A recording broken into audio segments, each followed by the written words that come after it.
de número 18. Em tudo dai graças, porque esta é a vontade de Deus em Cristo Jesus. Veja, o apóstolo Paulo vai listar 7 coisas que são interligadas. Primeiro, alegrai-vos sempre. Depois, orar sem cessar. Depois, em tudo dai graças. Depois, não apagar o Espírito, e esse Espírito com E maiúsculo representa a presença de Deus. Depois, não desprezar as profecias. Depois, examinar tudo e guardar só o que é bom. O que não é bom, joga fora. Depois, afastar-se de toda a aparência do mal. Não é afastar do mal, é do que se parece mal. Peraí, eu tenho uma dúvida, me afasto. Do que se parece, aparência, não é do que é. Do que é, todo mundo já sabe que é para se afastar, mas se parecer, corre. Como diz o nordestinês, chuta que é macumba. E aí ele vai interligar essas coisas, porque é impossível alguém que ora sem cessar não ser grato, não se afastar do mal. Peraí, se eu oro sem cessar, eu me afasto do mal. É impossível alguém grato não gostar de oração. Por quê? Porque uma coisa está intrinsecamente ligada na outra. E aí a gente está vivendo uma época em que as pessoas sabem reclamar, mas não sabem viver para agradecer. E a gratidão nos últimos tempos é uma chave espiritual esquecida, aonde muita gente está trancada nas suas prisões emocionais, espirituais e até financeira, porque perderam a capacidade de agradecer no meio das circunstâncias. Veja, Paulo cita 7 coisas que estão interligadas. E quando Paulo escreve a carta a Tessalonicenses, ele estava preso, já tinha apanhado, passado fome, perseguido, com o seu corpo marcado pelas lutas, mas com a alma cheia do quê? Cheia de profecia, cheia de oração, cheia de alegria no Senhor, cheia do fogo do Espírito, examinando tudo, e o que não prestava, ele jogava fora.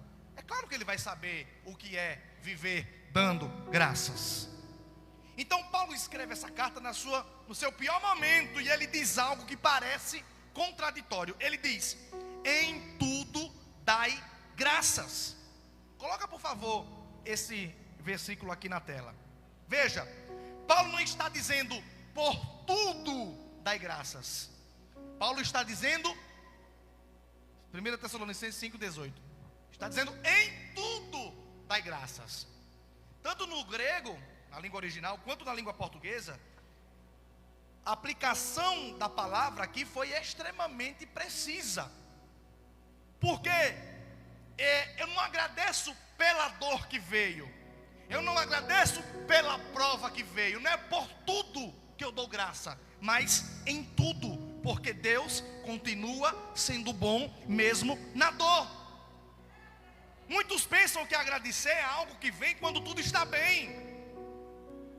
Louvado seja Deus, que os cultos de ação de graça é cultural da igreja oferecer quando o negócio já está na bonança.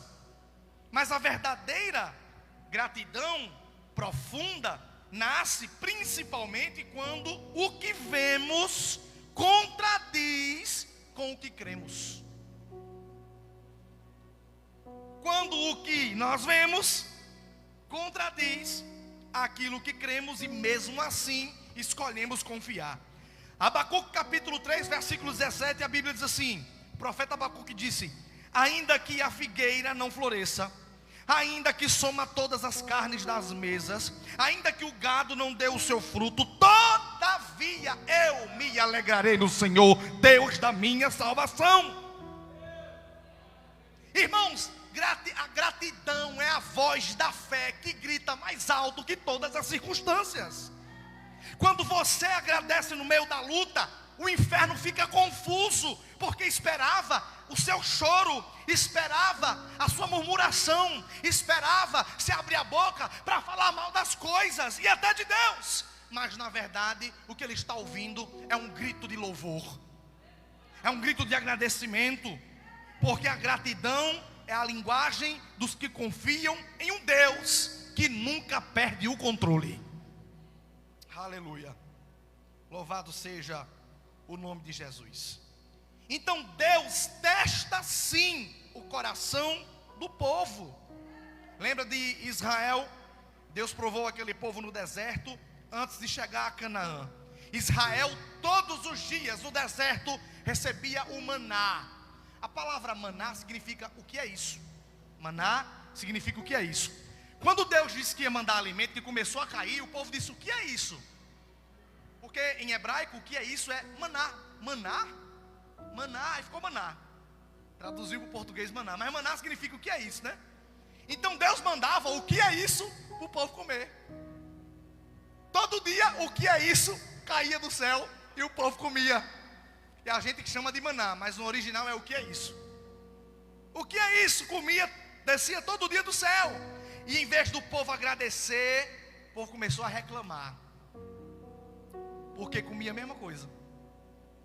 Porque o gosto não era o suficiente. E a murmuração manteve aquele povo 40 anos presos em um lugar que era para ser atravessado em 11 dias. 11 dias era suficiente para atravessar a pé o deserto. Mas o povo, porque reclamava do que é isso, do maná, passaram 40 anos. Números capítulo 14, versículo 27, Deus disse: até quando este povo murmurará contra mim? Ou você acha que quando você reclama das coisas que Deus dá, você não está ofendendo a Deus? O povo estava reclamando do maná, mas Deus estava se sentindo ofendido. Toda murmuração é um atestado de ingratidão. E toda ingratidão é a porta de saída da presença de Deus. Quer ver alguém que Deus não está presente na vida dela? Só sai da boca dela reclamação. Ai, esse chinelo, ai, eu estou cansado, ai, porque é longe, ai, porque não tenho, ai, porque não posso. Só vive de murmurar, só vive de maldizer, só vive de reclamar. Toda murmuração é um atestado de ingratidão. Você está sendo ingrato. Irmãos, quem reclama paralisa, quem agradece avança. Diga para esse cliente que está do teu lado: tu anda reclamando demais, por isso que não está saindo do lugar. Quem agradece avança, quem agradece cresce, quem agradece vive o extraordinário de Deus. Deus nunca coloca o muito nas mãos de quem despreza o pouco.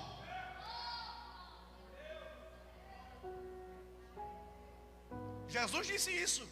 Quem não é fiel no muito, quem não é fiel no pouco, não é fiel no muito.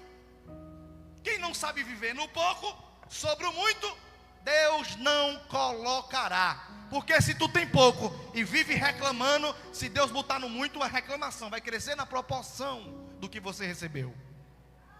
Ai, Senhor, se eu tivesse uma casa, não tenho uma casa, eu moro de favor. Aí Deus dá uma casa, aí começa a reclamar porque tem que limpar a casa. Aí Deus, eu estou passando fome, e Deus começa a mandar. Aí reclama porque fez comida e a louça ficou para lavar.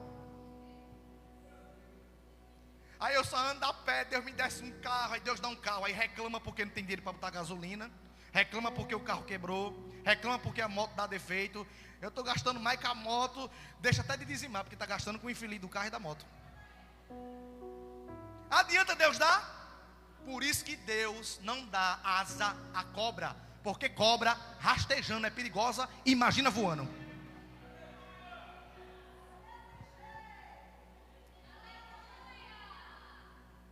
Então Deus nunca coloca o muito nas mãos de quem ainda despreza o pouco. Lembra de Jesus? 5 pães e 2 peixes para alimentar uma multidão de 5.000 homens, fora mulheres e crianças. Alguns estudiosos vão dizer que aquela multidão poderia chegar até 30.000 pessoas, porque no mínimo um homem daquele tinha 4 filhos, que era o costume judaico da época. 5.000 pessoas para ser alimentada com 5 pães e 2 peixes. Mas está pensando que Jesus reclamou, é? Só tem isso? Não. Ele não reclamou da escassez. Ele não reclamou de porque era pouco recurso para muita coisa, era pouco recurso para muita dívida, era pouca comida para muita gente, era muita boca. Jesus não, levantou o pão, João capítulo 6, versículo 11, a Bíblia diz: e tendo dado graças, ele agradeceu. O milagre começou quando ele agradeceu pelo que ainda não era suficiente.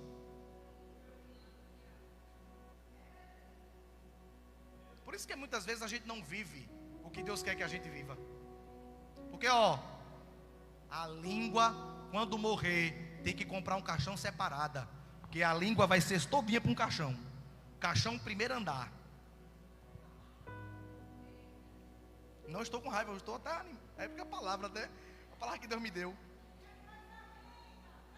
Diga para o irmão que está do seu lado o que você... Diga que é para ele isso aí. Não é para você não, é para ele. Diga para ele que não é para você não, é para ele.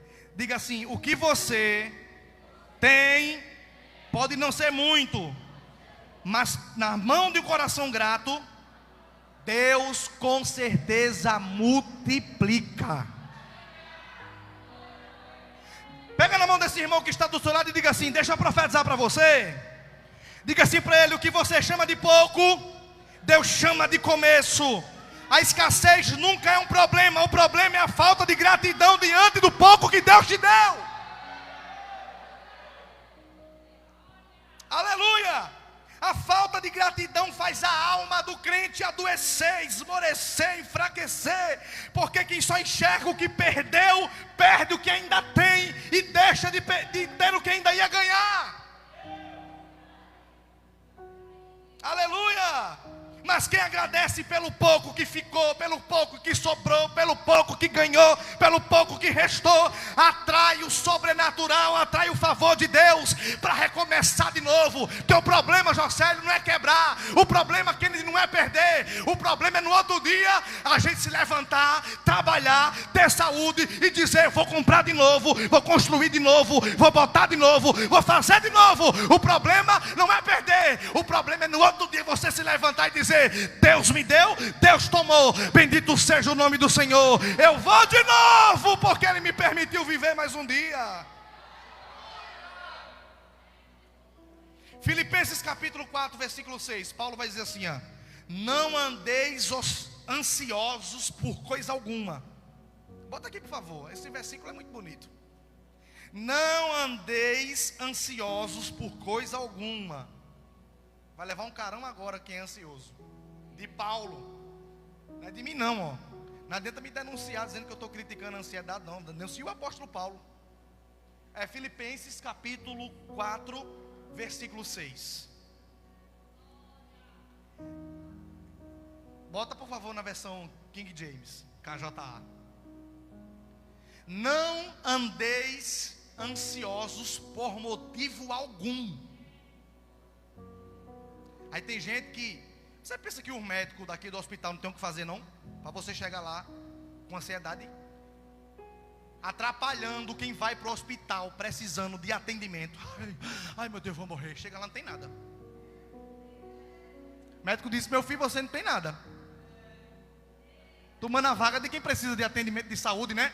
E aí, pastor, eu vou fazer o que se eu não vou para o hospital? Olha o que Paulo vai dizer: não andeis ansiosos por coisa alguma, pelo contrário, dobra o joelho, vá orar, e todas as suas solicitações declaradas na presença de Deus, por meio de oração e súplica, e com ação de graça. O coração começar a bater, você achar que está ansiosa, no lugar que está incomodando os outros, indo para o hospital, dobra o joelho, vai orar, vai agradecer, bota um louvor, vai fazer um serviço, lavar uma roupa, para tu ver se a ansiedade não bate em retirada. Ocupa a mente. Oficina do diabo é mente vazia. Mas quem canta, quem clama, quem ora, em tudo, pela oração e súplica, e com ação de graças, apresente seus pedidos a Deus. Crente que vive ansioso é crente que não está orando. E Paulo diz assim, vá na casa de Davi, peça oração. Não. Ligue para Kennedy e peça oração. Não. Ansiedade é para você orar, não é para os outros orar por você, não. Diga para o irmão que está ao seu lado, tu está entendendo, né?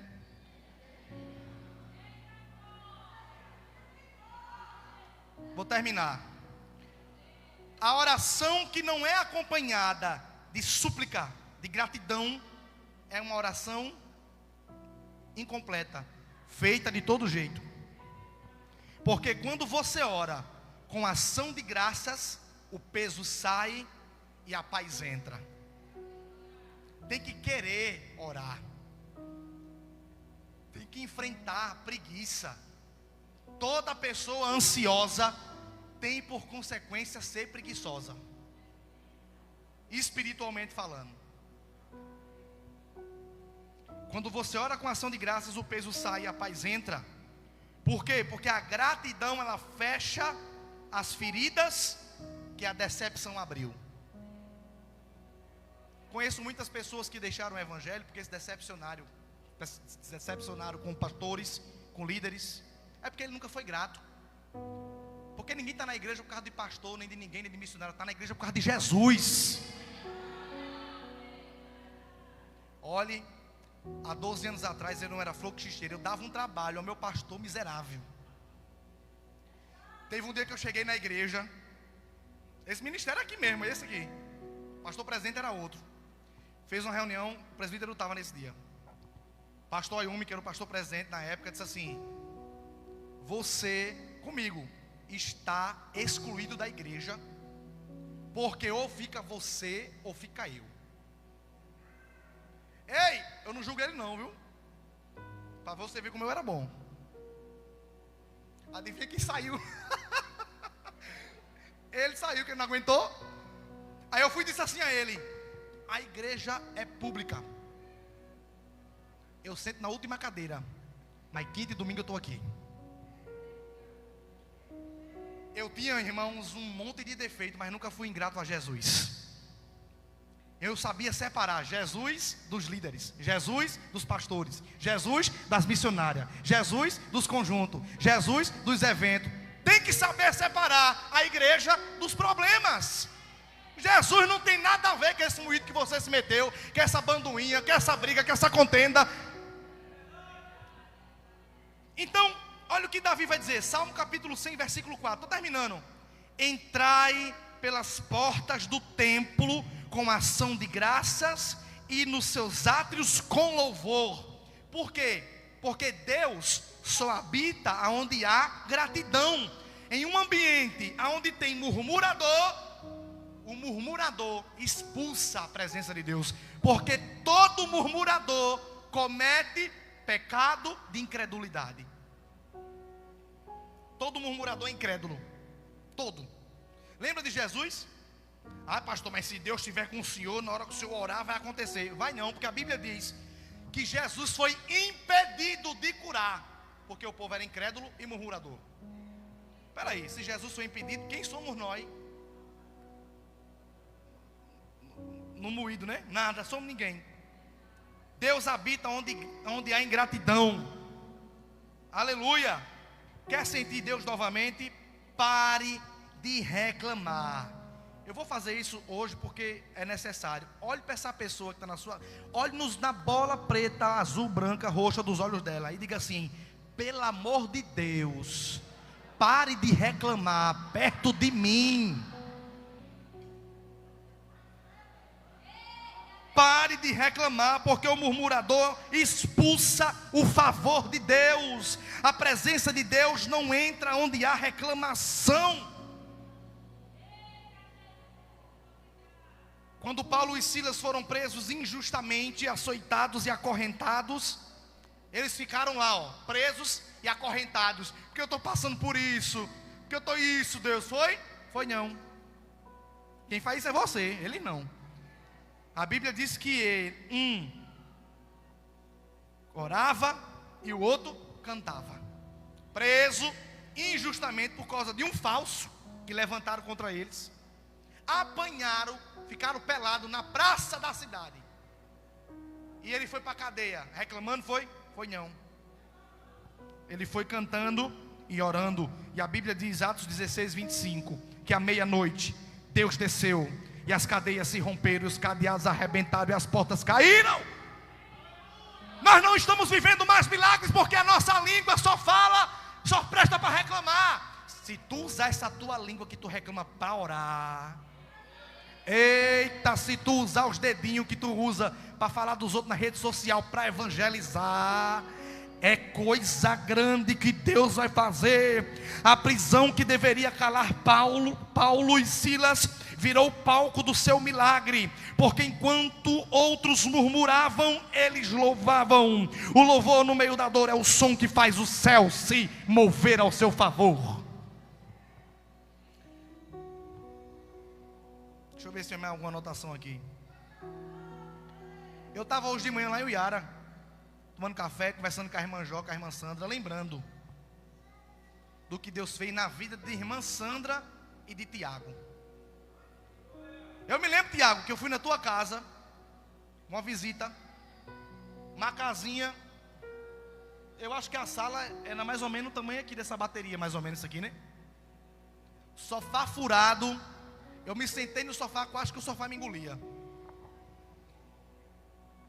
Morava de favor, não era vocês? Hoje está rico. Hoje o que Deus fez na vida da irmã Sandra e de Tiago é coisa grande. Deus soprou um vento e deu uma casa. Eu disse, espera aí, eu estou podre, né? Que eu moro de aluguel. Mas deu a eles uma casa que, se você entrar, é de Tiago acordar de manhã, começar a orar, só parar quando o almoço estiver pronto. Me lembrei de mãe de Jairo, quando Jairo se converteu, entregava bebida. Começava de 9 da manhã, não era? Até que hora, hein? Até 7 da noite. Trabalhava aproximadamente 12 horas para ganhar R$500. Eu me lembro que eu disse, Jairo, sai desse emprego. E como é que eu vou comprar minhas coisas? Porque os pais dele é daqueles que se vira para tu comprar. Por isso que virou gente, que os pais de hoje, né? Tudo dá na boquinha. Como é que eu vou fazer? Eu digo, Deus proverá. Saia do emprego. E eu disse o que a Jara, agora saia do emprego e não fique por aí não, viu? Saia do emprego e vá trabalhar na igreja, aonde tiver espaço. Porque no tempo certo, Deus vai te abençoar. Hoje está rico. Primeiro foi Tiago e Sandra. Agora é Jário. Está rico, tem moto, tem casa. Tu vê a casa que ele está construindo ali? Vamos ajudar, né, irmão? Vamos doar um cimento, vamos doar uma diária de pedreiro. Vamos doar um negócio para terminar a casa dele, né? Me lembrei também do irmão Rodrigo e de Josivânia. Cadê Josivânia? Está por aí? Está aqui, Rodrigo. Que morava também, era uma luta na casa de Rodrigo. Rodrigo, quantos meninos tu tem, Rodrigo? 5, né? Teve uma vez que o Rodrigo chegou lá na frente da igreja, era de tarde. Aí sentou lá e disse, pastor, vem cá. Eu disse, o que foi? O negócio está apertado. Eu disse, por quê? Na época era 4, né? 4 meninos. Eu não estou aguentando trabalhar mais não. Rapaz, Deus soprou um vento. Tá rico. Comprou uma moto, não foi? Comprou um carro. E agora tem uma casa própria. Tá rico. Veja bem, eu estou contando só a parte boa. A ruim a gente deixa para falar, né? Mas aqui já estou pulando a parte ruim, né? Porque eu já falei aqui na palavra as dificuldades, né? Vamos falar das bênçãos. Lembrei de Zéza e Lu. Tá aqui Zéza, só vivia beba nos cantos. Aí me chamava, chegou o padre, beba comigo, o padre. Foi visitar a igreja, se endemoniou, quebrou as cadeiras da igreja, deu no pastor, acabou com tudo. Era a inauguração da igreja do pastor Henrique, lá no Pasto Novo. Acabou com tudo. Mas Jesus chegou, soprou um vento, tá rica. Comprou um terreno, fez a casa, comprou um carro, tem uma moto, tem uma lanchonete, enricou. Veja, eu tô brincando aqui, sabe? Do jeito da gente entender o que Deus faz. E a irmã Jó, está lá atrás, eu perguntei até ela lá em Uera, como é que a senhora fez para dar de comida a 5 homens, é 5, né? E uma menina, com o marido desempregado e vivendo do Bolsa Família. É luta? É luta ou não é luta? Mas nunca faltou culto, nunca chegou reclamando, nunca chegou murmurando. E Deus abençoou. Olha ela hoje, está rica. Comprou uma pop. Já casou o menino aqui, um toca violão, o outro toca baixo, o outro está trabalhando no posto de sapinho. Gasolina dá dinheiro, viu? Está rica. Lembrei também de Lenilson, quando chegou do Rio Grande do Norte. Deus me fez lembrar. Uma luta grande. Chegou a passar uma necessidade quando chegou em Mari? Apertado, não foi? Eu dizia a Lenilson, vem para a intercessão. Eu dizia Luciana, vai orar. E aí Deus soprou um vento. Tem uma lanchonete também, né? Tá rica. Tem uma moto. Luan comprou outra moto. Luan botou um lava-jato. Tá rico também. Hein?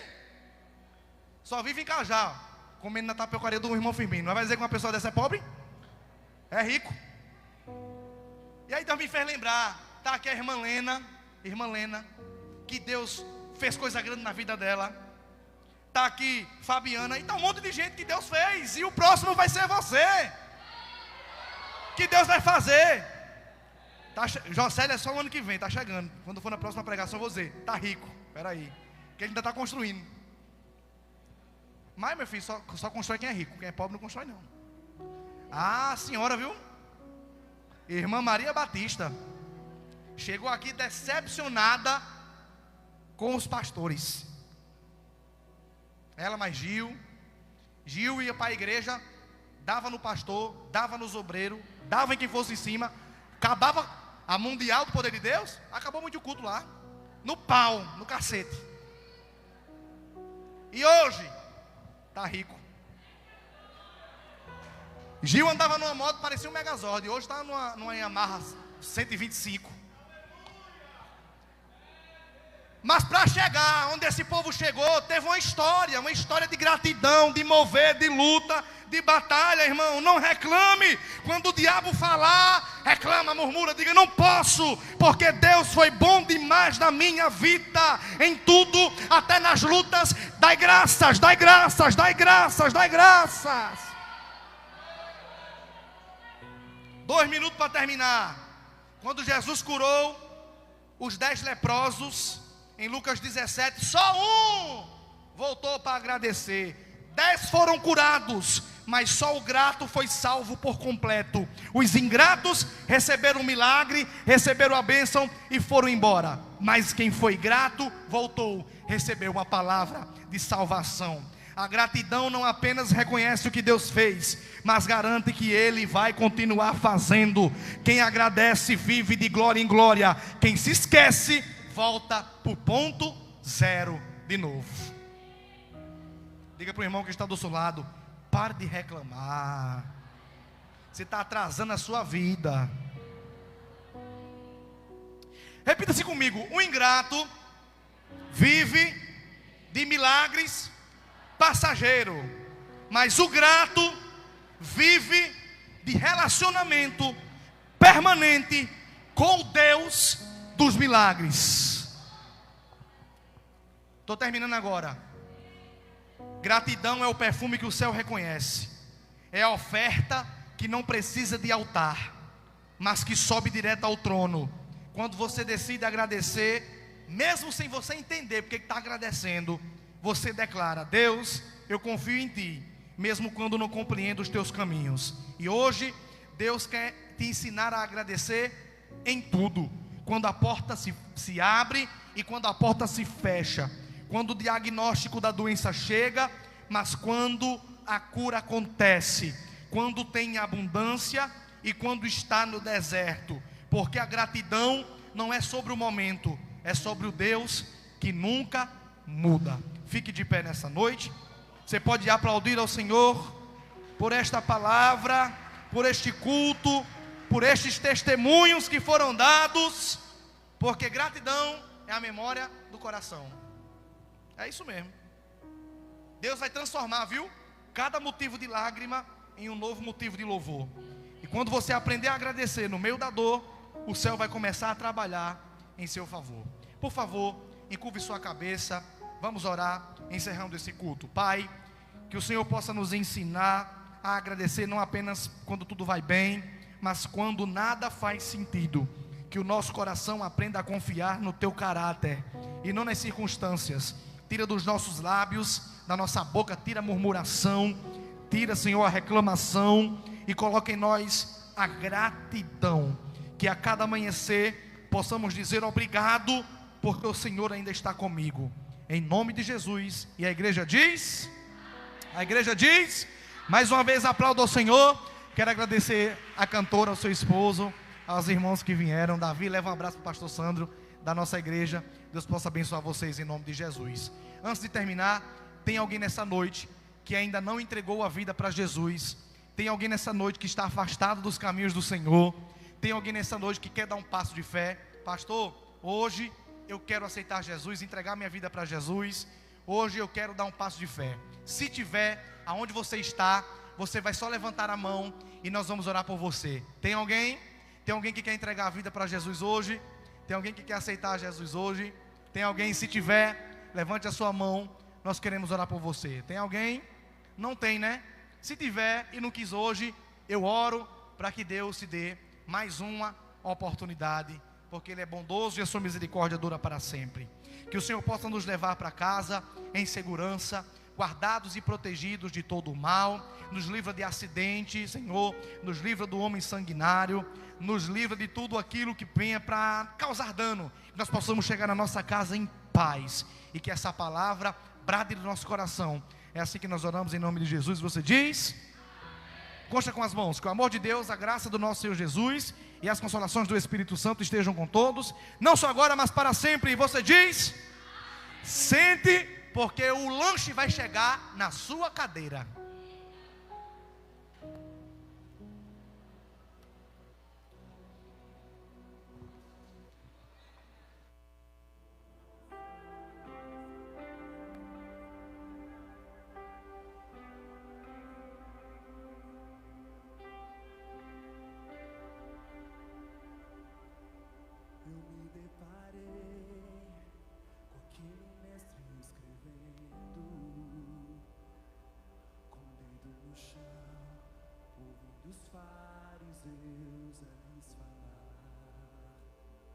Que a lei de Moisés me condenava por meus erros, mas nenhuma pedra ele pegou pra